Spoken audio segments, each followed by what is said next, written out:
ಗೊತ್ತಿಲ್ಲ ಶಿವನೇ ಭಕ್ತಿದಾರಿಯು, ಗೊತ್ತಿಲ್ಲ ಶಿವನೇ ಭಕ್ತಿದಾರಿಯು, ಗೊತ್ತಿರುವುದೊಂದೇ ದೈವ ಪಾರಿಯು, ಗೊತ್ತಿರುವುದೊಂದೇ ದೈವ ಪಾರಿಯು. ಉಳ್ಳಾಯ ನಿನ್ನ ನಿಲತಡகு ಇದಡುಂದಮಾಗೆ ಸನ್ನಿಧಿಗೆ ಕಾಪು, ಗೊತ್ತಿಜ್ಜೆ ಶಿವನೇ ಭಕ್ತಿದಾರಿಯು.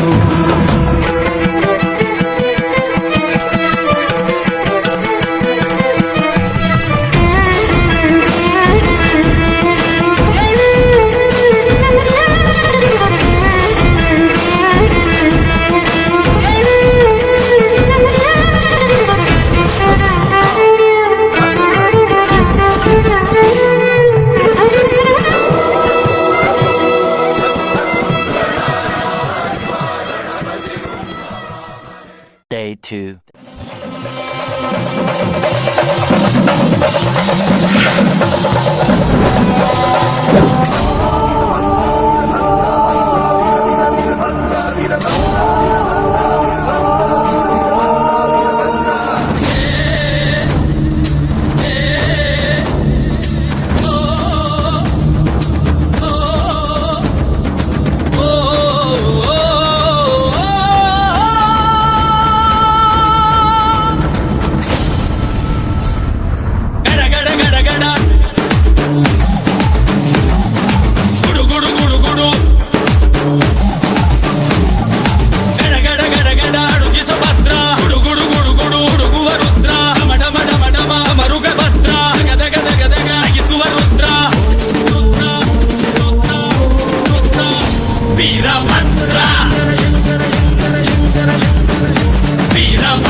అర్థోన్మిళిత నేత్రం సర్వాభరణ సంయుక్తం చూలంచ అభయహస్తం ఘన మందార పుష్ಪ ನಿನ್ನ ಪಾದ ಕಮಲಕ್ಕೆ ನಿನ್ನ ನಾಮ ಸ್ಮರಣೆ ಸಾಕು ನಮ್ಮ ಜನ್ಮಕ್ಕೆ ಕಾಯಬೇಕೋ ಶ್ವೇತಾಂಗ ಎಲ್ಲ ನೀನೆ ಭೂಷಾಂಗ ನಿನ್ನ ತಂದೆ ನಿಟಿಲಾಕ್ಷ ನೀನು ತಾನೆ ಅವನಂಶ ಮರಕತ ಮಣಿನೀಲ ಮಹಾಸಂಭವ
ನಾಶಂ ಇಂಗಿಣಿ ಜಲಮಾಲಂ ಭಕ್ತರನ್ನು ಕಾಡೋ ಕಷ್ಟ ನಷ್ಟ ಕಳೆಯುವೆ ವಂಶ ವಂಶಗಳಿಗೂ ನಿನ್ನ ನೆರಳ ನೀಡುವೆ ಮೃಗದ ಮೀಸೆ ಹೊತ್ತೋನೆ ನಿನ್ನ ಹೃದಯ ಹೂವೇನೆ ಭೀಮವೇಶ ಪರಮಾತ್ಮ ವಿಜಯ ನೀನೆ ಜಗದಾತ್ಮ ಭಾನು ಸೋಮ ಅಗ್ನಿನೇತ್ರ ಭಕ್ತ ಪಾಲಕ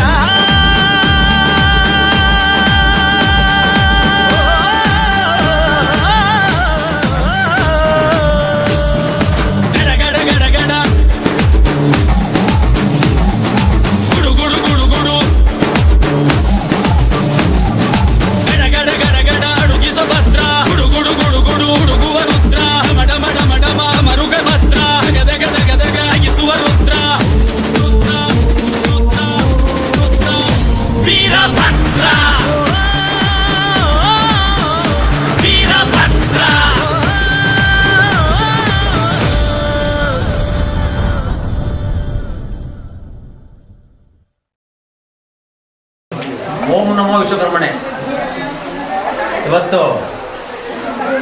ಏನು ಶ್ರೀ ಕ್ಷೇತ್ರ ಬೈರಹಾಪುರದ ಗ್ರಾಮದಲ್ಲಿ ಶ್ರೀ ವೀರಭದ್ರೇಶ್ವರ ಸ್ವಾಮಿಯ ಚರಮೂರ್ತಿಯ ಪ್ರಾಣ ಪ್ರತಿಷ್ಠಾಪನೆ,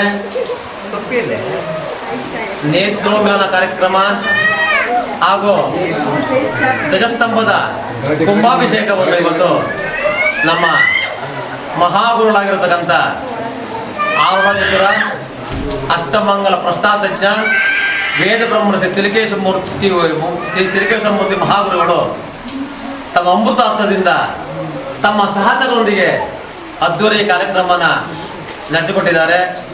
ಈ ಕಾರ್ಯಕ್ರಮಕ್ಕೆ ನಮ್ಮ ಮಾನ್ಯ ಶಾಸಕರು ಆಗಿರತಕ್ಕಂಥ ಜನಪ್ರಿಯ ಶಾಸಕರು, ಬಡವರ ಬಂಧು, ಅದರಲ್ಲಿಯೂ ವಿಶ್ವಕರ್ಮರ ಕಣ್ಮಣಿಯಾಗಿರ್ತಕ್ಕಂಥ HT ಮಂಜಣ್ಣನವರು ಈಗಾಗಲೇ ಬಂದು ತಮ್ಮ ಅಮೃತ ಹಸ್ತದಿಂದ ಚಾಲನೆ ಕೊಟ್ಟು ಹೋಗಿದ್ದಾರೆ. ಅದೇ ರೀತಿಯಾಗಿ ಅವರ ಸಹೋದರರಾಗಿರ್ತಕ್ಕಂಥ HT ಲೋಕೇಶ್ ಅಣ್ಣನವರು ಬಂದಿದ್ದಾರೆ. ಅವರು ಸಹ ಇವತ್ತು ಏನು ಶ್ರೀ ವೀರಭದ್ರೇಶ್ವರ ಸ್ವಾಮಿಯ ಚರಮೂರ್ತಿಯನ್ನ ಗ್ರಾಮದಲ್ಲಿ, ಈ ಶ್ರೀ ಕ್ಷೇತ್ರ ಬೈರಹಾಪುರ ಗ್ರಾಮದಲ್ಲಿ ಮೆರವಣಿಗೆ ಮಾಡ್ತಾ ಇದ್ದೀವಿ. ಆ ಮೆರವಣಿಗೆ ಚಾಲನೆಯನ್ನು ಕೊಡೋದಕ್ಕೋಸ್ಕರವಾಗಿ ಬಂದಿದ್ದಾರೆ. ಅವರು ಇವತ್ತು ದಿವಸ ನಮ್ಮ ವೀರಭದ್ರೇಶ್ವರ ಸ್ವಾಮಿಯ ಚರಮೂರ್ತಿಯ ಮೆರವಣಿಗೆ ವಿಗ್ರಹವನ್ನ ಮೆರವಣಿಗೆ ಚಾಲನೆಯನ್ನು ಕೊಟ್ಟಿದ್ದಾರೆ. ಆಲ್ರೆಡಿ ಚಾಲನೆ ಆಗಿದೆ.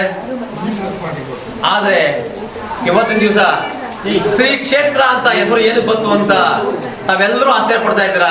ಶ್ರೀ ಕ್ಷೇತ್ರ ಅಂತ ಏನಕ್ಕೆ ಬಂತು ಅಂತ ಹೇಳಿದ್ರೆ, ಭಗವಂತನಾದ ವೀರಭದ್ರೇಶ್ವರ ಸ್ವಾಮಿ ಮುಂಭಾಗದಲ್ಲಿದ್ದಾರೆ, ಅವರ ತಂದೆ ಪರಮೇಶ್ವರ ಹಿಂದೆ ಇದ್ದಾರೆ, ಅವರ ಪಕ್ಕದಲ್ಲಿ ಎಡಭಾಗದಲ್ಲಿ ಮಹಾಲಕ್ಷ್ಮಿ ಇದ್ದಾರೆ. ಅದರ ಪಕ್ಕದಲ್ಲಿ ಇದೇ ಗ್ರಾಮ ದೇವತೆಯಾದ ಮಾರಮ್ಮ ದೇವತೆ ಇದ್ದಾರೆ. ಅದರ ಈ ಹಿಂಭಾಗದಲ್ಲಿ ರಾಮಲಿಂಗೇಶ್ವರ ಸ್ವಾಮಿ ಇದ್ದಾರೆ. ಇವರೆಲ್ಲರೂ ಕಾವಲಾಗಿ ಬಯಲುವಹಿಸುತ್ತಿದ್ದಾರೆ. ಅಂದ್ರೆ ಇಂಥ ಪುಣ್ಯಕ್ಷೇತ್ರ, ಇಂಥ ದೇವಸ್ಥಾನ ಇರತಕ್ಕಂಥದ್ದು ಇದೊಂದು ಗ್ರಾಮ ಬಿಟ್ಟರೆ ಬೇರೆ ಎಲ್ಲೂ ಇಲ್ಲ ಈ ದೇವಸ್ಥಾನಗಳು. ಅದರಿಂದ ಈ ಕ್ಷೇತ್ರಕ್ಕೆ ಶ್ರೀ ಕ್ಷೇತ್ರ ಅಂತಕ್ಕಂಥ ಹೆಸರು ಬಂದಿದೆ.